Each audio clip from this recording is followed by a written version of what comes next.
शब्दांचे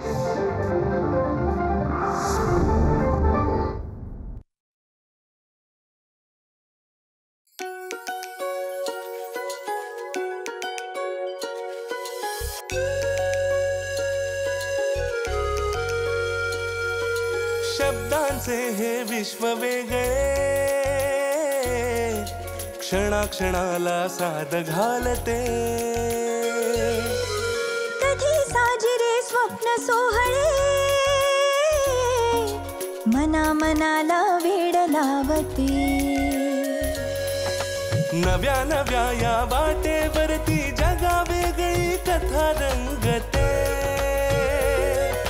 पदर धुक्याचा शोधित असता कवितेचे पाऊल वाजते. वाचू आनंदे, वाचू आनंदे, पुस्तकातले अंतरंग हे वाचू स्वानंदे, वाचू आनंदे. नमस्कार. वाचू आनंदेच्या या भागात सगळ्या रसिक वाचकांचं मनपूर्वक स्वागत.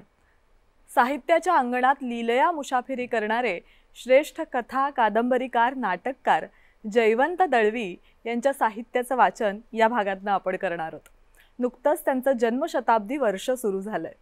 ठणठणपाळ, अलाणे फलाणे अशा टोपण नावांनी त्यांनी सकस असं लेखन केलं जे खूप गाजलं. पत्रकारितेच्या चष्म्यातून साहित्य विश्वाची एक वेगळी ओळख त्यांनी आपल्या सगळ्यांनाच करून दिली. त्यांच्या काही कथा, रचना, लेख यांचा आस्वाद आजच्या भागातनं आपण घेणार आहोत आणि त्याचं अभिवाचन करण्यासाठी आपल्याबरोबर आहेत प्रख्यात दिग्दर्शक चंद्रकांत कुलकर्णी आणि प्रसिद्ध अभिनेता आशुतोष गोखले. नमस्कार. तुम्हा दोघांचंही खूप स्वागत आहे वाचू आनंदेच्या या भागात. मात्र मला तुम्हा दोघांकडनं जाणून घ्यायचंय की कलाकार म्हणून सुद्धा आणि आज जयवंत दळवी म्हणजे त्यांचं जन्मशताब्दी वर्ष सुरू झाल्यानिमित्त आपण त्यांचा हा भाग करतोय, तर काय दळवी सरांच्या एकूण लेखनाबद्दल आणि आज आपण त्याचं वाचन करणार आहोत त्याबद्दल काय प्रतिक्रिया आहे तुमची? सगळ्यात महत्त्वाचं म्हणजे आपला हातचा भाग आहे तो मराठी भाषेला अभिजात दर्जा मिळाल्याच्या पार्श्वभूमीवरचा आहे. आणि ते खूप मोठं काम झालंय. ज्याला असं आपण म्हणतो मराठी भाषेचं संवर्धन करण्यासाठी. जयवंत दळवी यांचं लेखन तर सगळं वाचलेलं आहेच आहे. त्यांचं नाटकही मी एक दिग्दर्शित केलं, कारण ते माझ्या आधीच्या सिनियर ज्येष्ठ रंगकर्मींमध्ये होते. आणि पुरुष नावाचं त्यांचं जे नाटक होतं जे व्यावसायिक रंगभूमीवर झालं ते मी औरंगाबादला असताना माझ्या संस्थेतर्फे मुद्दाम केलं होतं की व्यावसायिक रंगभूमीवरचं नाटक पण आपल्या कलावंतांना घेऊन कसं करता येईल या पद्धतीने ते केलं होतं. आणि तोही अनुभव महत्त्वाचाच होता. त्यामुळे आणि मी नाट्यशास्त्राचा विद्यार्थी असल्यामुळे त्यांचं प्रत्येक नाटक वाचून झालेलं आहे. आशुतोष, तुला म्हणजे रंगभूमीवर सुद्धा तू अगदी तसाच लीलया वावरत असतोस. तुझी आत्ता आलेली काही नाटकं सुद्धा प्रसिद्ध आहेतच, पण एकूणच म्हणजे नाटककार म्हणताना आपण जयवंत दळवी यांचा आदर्शही घेतो किंवा लेखनाचा त्यांच्या.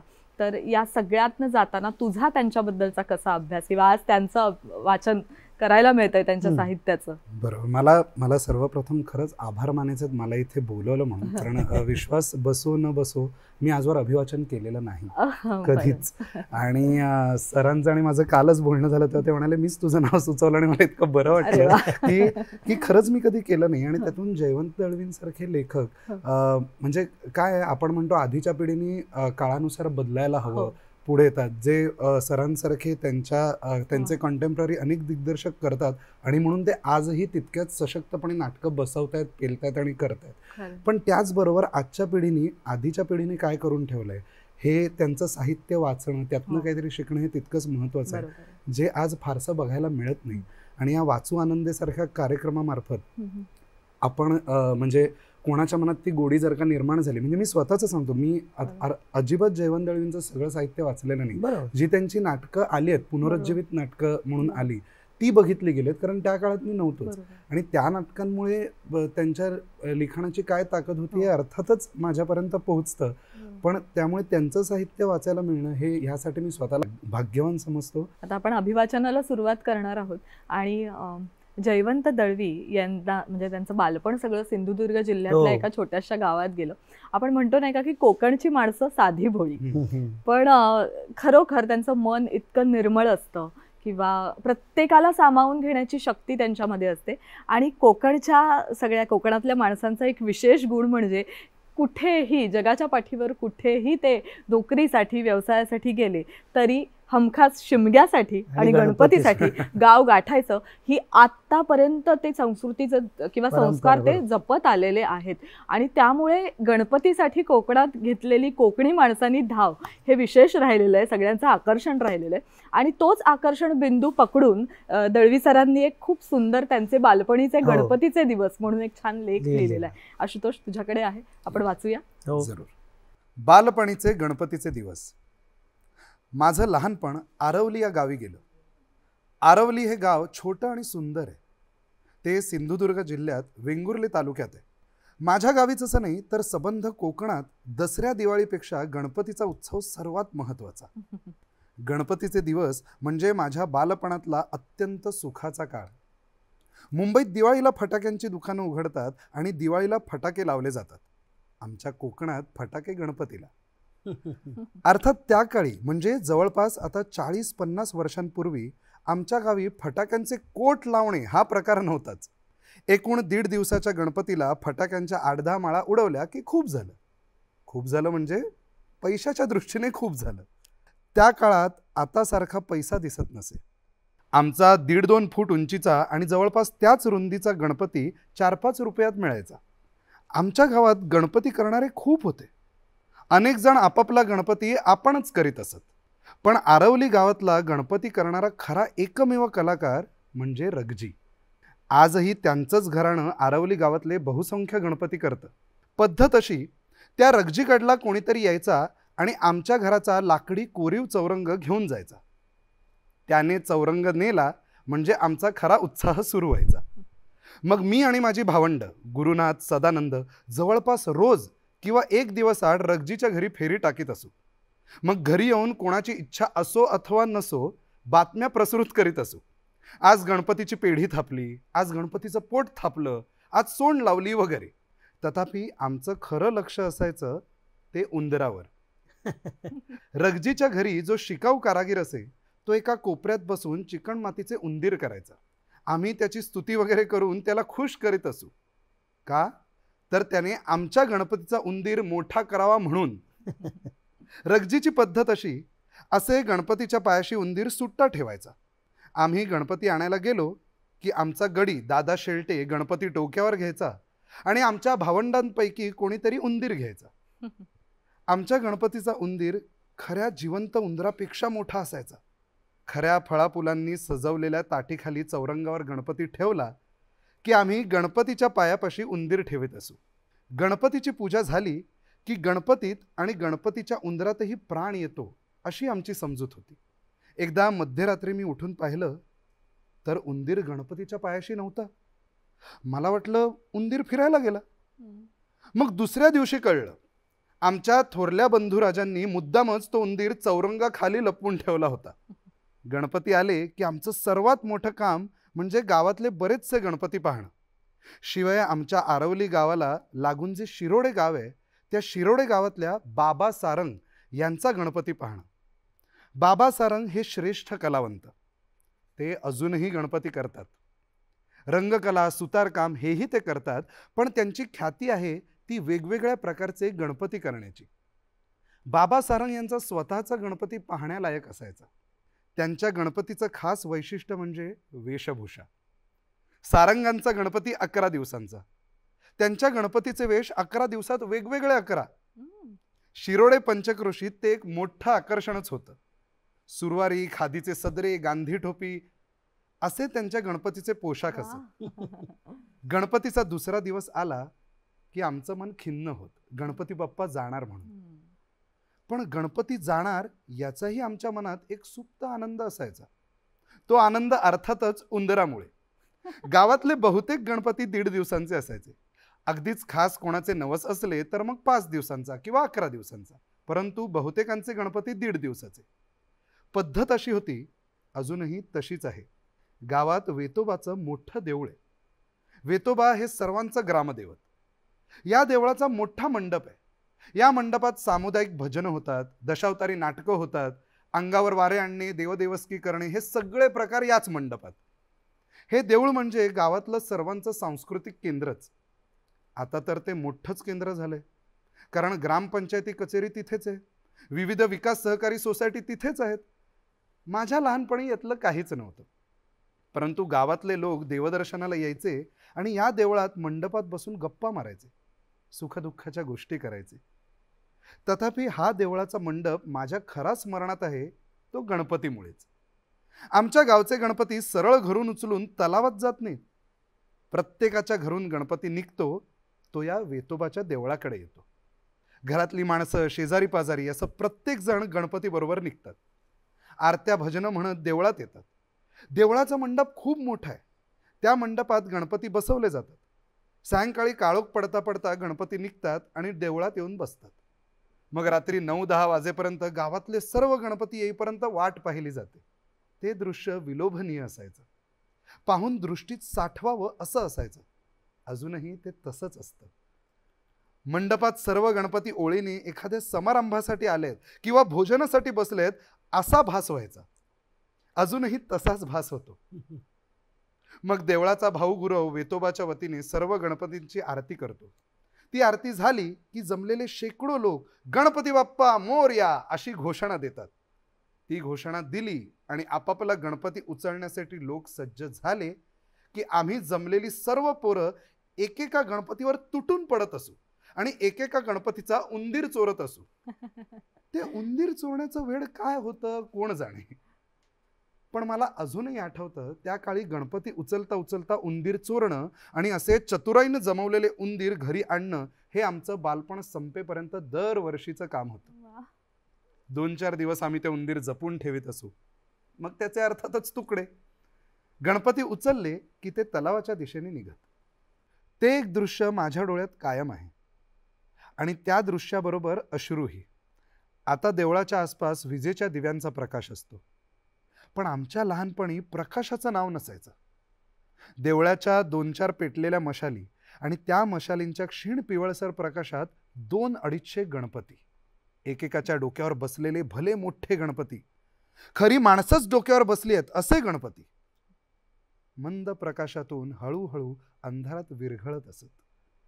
नुसत्या अंधारातच नव्हे, तलावातल्या पाण्यात ते विरघळण्याआधी डोळ्यातल्या अश्रूत ते विरघळत असत. मला आजही गणपतीचं जाणं नको वाटतं.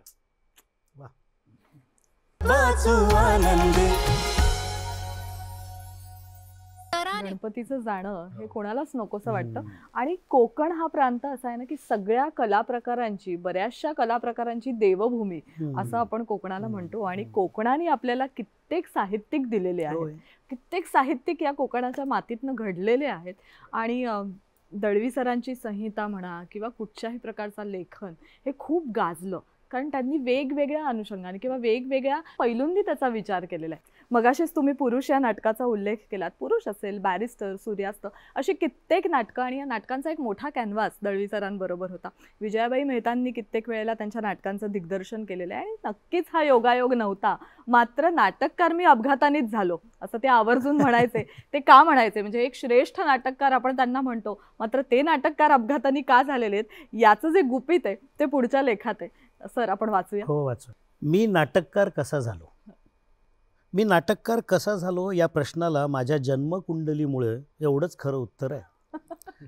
मुंबईतला काका केणी हा माझा जवळचा मित्र. आम्ही दोघं स्वातंत्र्याच्या चळवळीच्या काळात राष्ट्रसेवा दलात एकत्र होतो. तो बाळ कोलटकर यांच्या वाहतोही दुर्वांची जोडी या नाटकात महत्त्वाची भूमिका करायचा. पुढे त्या नाटकाचे 400-500 प्रयोग झाल्यानंतर त्याचं आणि त्याच्या बरोबरीच्या काही कलावंतांचं बाळ कोलटकरांशी भांडण झालं. परिणामी काकाने ते नाटक सोडलं. एके दिवशी माझ्या युसिसच्या ऑफिसमध्ये सकाळीच काका केणी आला आणि म्हणाला, जयवंत मी नाटक कंपनी काढतोय. ते ऐकून मी जरा भ्यायलो काकासाठी. काका मूळचं गरीब आर्थिक स्थितीतला.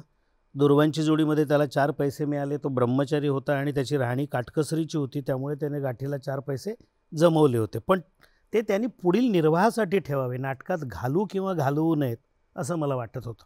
पण या पैशांबरोबरच काही पैसा कर्जावर मिळवण्याचीही त्यांनी व्यवस्था केली होती. मी त्याला या विचारापासून परावृत्त करायचा प्रयत्न केला, पण तो माझं काहीही ऐकण्याच्या मनस्थितीत नव्हता. प्रथम मला वाटलं तो माझ्याकडे काही कर्जावर पैसे मागायला आला आहे. म्हणून मध्येच मी त्याला विचारलं, तू माझ्याकडे कशासाठी आला आहेस? काका म्हणाला, नाटकासाठी, नव्या नाटकासाठी. त्यावर मी फक्त हसलो, कारण तो वेळेपर्यंत म्हणजे 1968पर्यंत मी नाटक लिहिलंच नव्हतं. नाटक लिहावं असं मला कधी वाटलंही नव्हतं. मी 1950पासून कथालेखन सुरू केलं, त्यानंतर काही वर्षांनी विनोदी लेखनही थोडं केलं. 1962पासून कादंबरी लेखन केलं आणि हे लेखन सुरू ठेवावं असं मला वाटत होतं. पण नाटकाचा विचार नव्हता.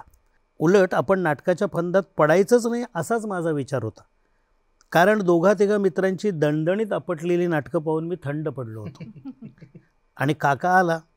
मी त्याला नाटक न लिहिण्याचा माझा निर्धार सांगितला. मात्र अनंत काणेकर, वसंत कानेटकर, विजय तेंडुलकर यांच्याकडे माझं वजन खर्च करून मी तुला नवीन नाटक मिळवून देईन असं आश्वासन त्याला दिलं.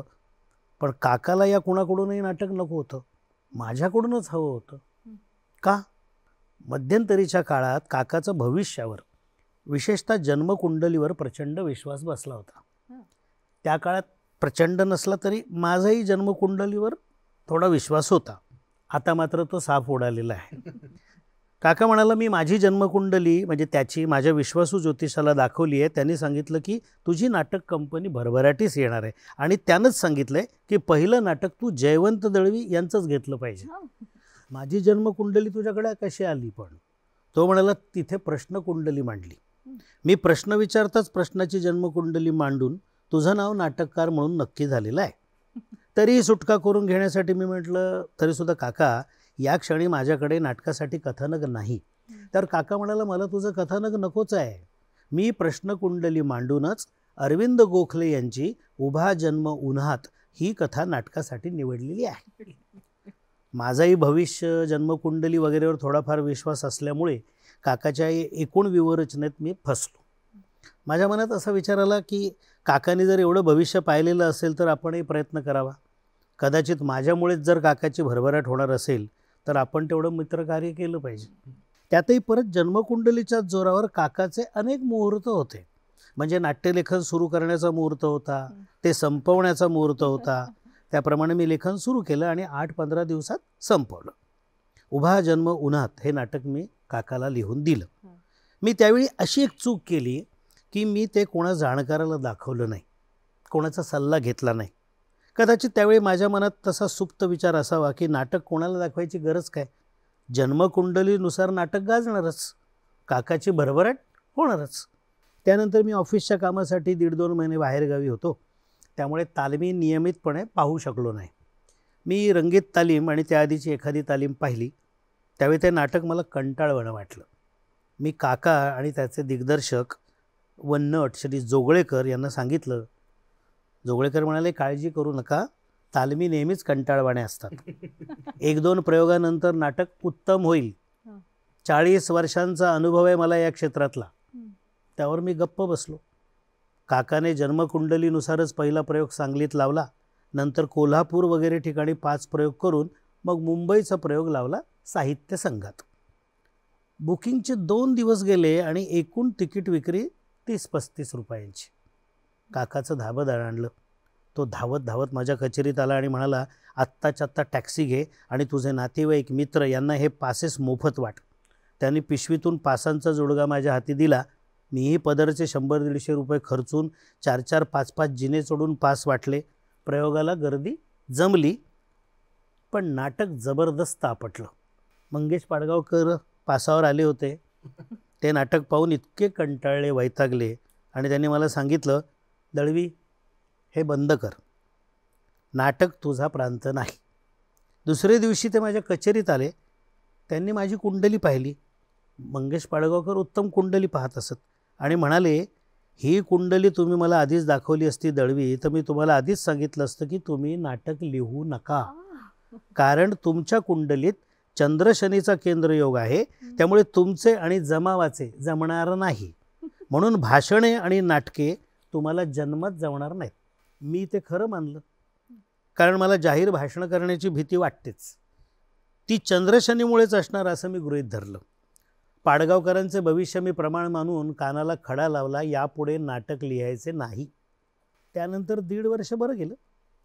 दरम्यान आचार्य अत्रे यांचा मृत्यू झाला.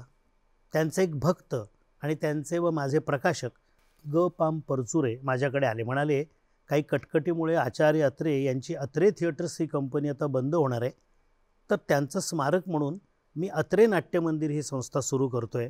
मला पहिलं विनोदी नाटक तुमच्याकडून पाहिजे. मी ताबडतोब नकार देऊन पाडगावकरांचं भविष्य त्यांना सांगितलं. परचुरे घरी गेले आणि दुसऱ्या दिवशी जुन्या पिढीचे एक थोर नाटककार सदाशिव अनंत शुक्ल यांना घेऊन माझ्याकडे आले. शुक्ल नाटककार तर होतेच, पण ते उत्तम ज्योतिषी होते.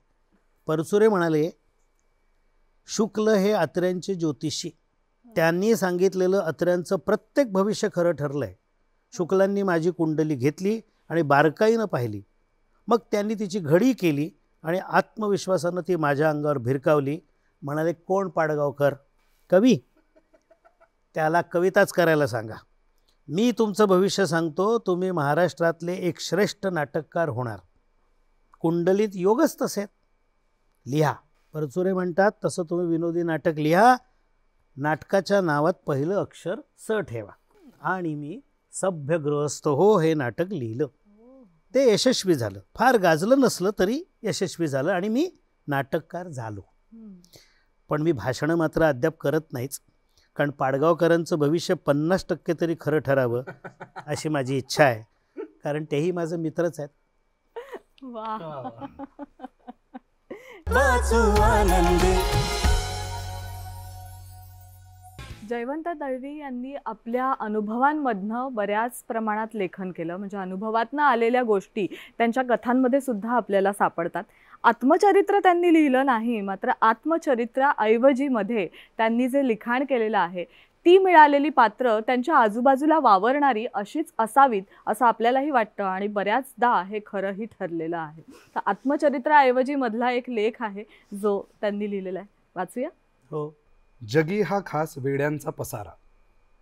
सुमारे 25 वर्षांपूर्वी माझी मुक्ता ही कथा सत्यकथा मासिकात प्रसिद्ध झाली.